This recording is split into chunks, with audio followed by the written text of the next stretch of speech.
I'm going to talk in English because my Quincy and Candice fans should also listen to this, because you may make this mistake. I'm assuming you guys are around 22, 23 years of age, and you may pay heed to this advice and do something wrong. He says if you want to be a millionaire and he want to start all over again, if he has to start all over again, then he will go and buy, so this guy supposedly became millionaire at 17, now he is 39, and he says that and someone asks him, what will you do if you have only 1 year, if you have to start all over again, and then you have to make $1 million a year, and you have to do that within a year, something like that. And then this guy says, well, what I'll do is I'll buy an HVAC business or roofing business or something from an old retired banda.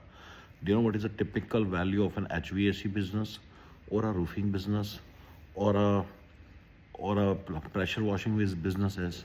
He says ugly, boring business, and then making it sound like, you know what it is? It's 0.1x. Yes, it's 0.1x. Please remember, because you need people to do the roofing. If the person himself was doing roofing, if the person who owned the business was himself doing the roofing, then please understand that the value of the business is 0.1x.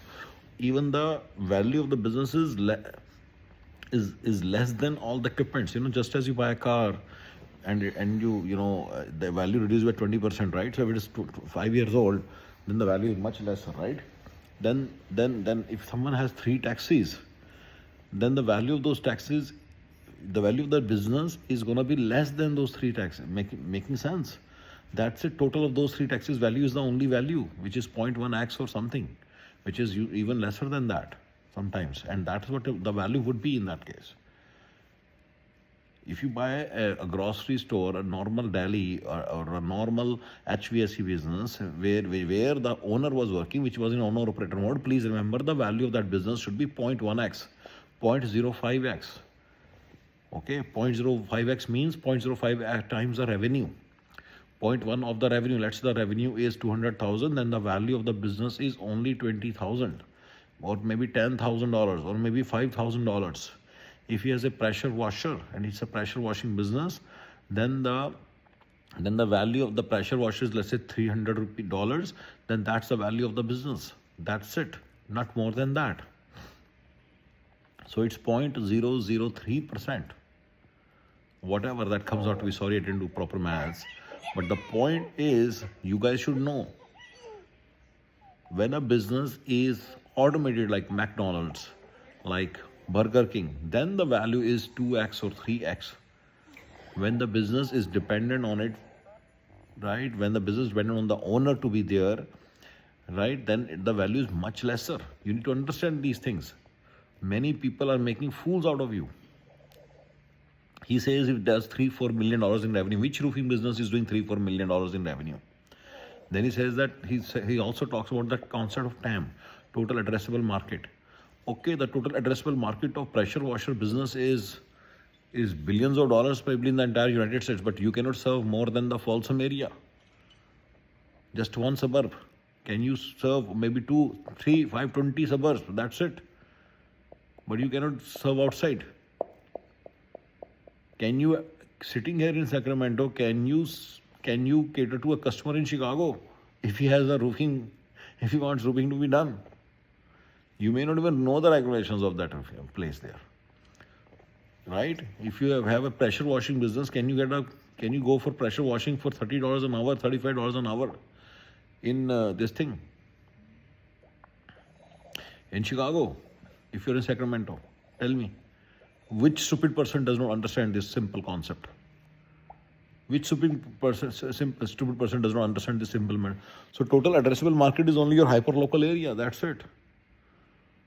And this is an owner-operator mode of business. So if the owner is himself running on the entire thing, he is running the entire shop, then how will you ever do this thing? How will you ever do more than that? So it's not scalable. Because it's limited by you. The scale is limited by you yourself. How will you hire 20 pressure washing people and then be the manager? You have listened to my formula that if you have such a situation, first of all, it will not arise. Because why would they not take the pressure washing contracts themselves. Why would they wait for you to tell them they go there? You get a new contract from a client, then and you send, tell him, hey, Mr. Pressure Washing guy, please go there. Hey, my pressure washing employee, please go there. Why would not just buy his own washer and then start putting his own ads? Why should he not do that? Batao, tell me. Isn't it very difficult? Is it very difficult to understand? So this business is largely going to stay owner-operator mode, and that's why labor class people, blue-collar people do it, which is fine. In America, it's okay. Everybody's okay. Everybody's equal, so it's okay. But such kind of businesses, which are blue-collar, which are owner-operator, which are hyper-local, would never scale, and they would stay one single person operation like yourself, and the value of those businesses is 0.1x, 0.05x, 0.003% like this. Please understand, okay? So never make this mistake. Never make this mistake. And then goes on to say, oh, the $1 million business, million, 2 million, 3 million in revenue.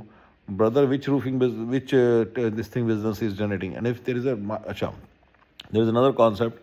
If it's owner managed, let's say it's roofing business and you have workers. First of all, go check what kind of workers you typically have. Go check every roofing worker.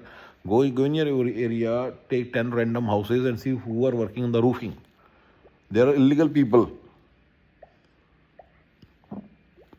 So you're taking some kind of a risk. And if you're owner managed, even then there is a certain scale. There are certain businesses in which you are the owner manager, so there is a certain scale you can have. You cannot again have too much scale. Again, the value is 0.1x, 0.2x. That's it. Because you need a manager. It's in America. If you have to hire the manager, it will cost you $150,000. You need to understand, it's not India, it's not America, it's not Pakistan, it's not Bangladesh. So guys who are living here in America, please understand, you know everything, but you don't understand how to apply these basic principles, how to apply all these observations of yours to this purchase of yours. Your purchase is worth shit. I had a friend who bought an HVAC business saying that it has $2 million in sale. So he bought it for like $3 million and saying that we have only commercial contracts.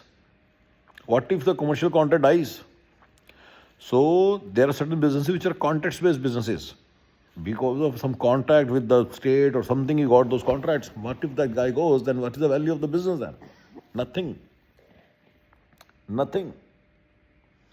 How will you get more contracts?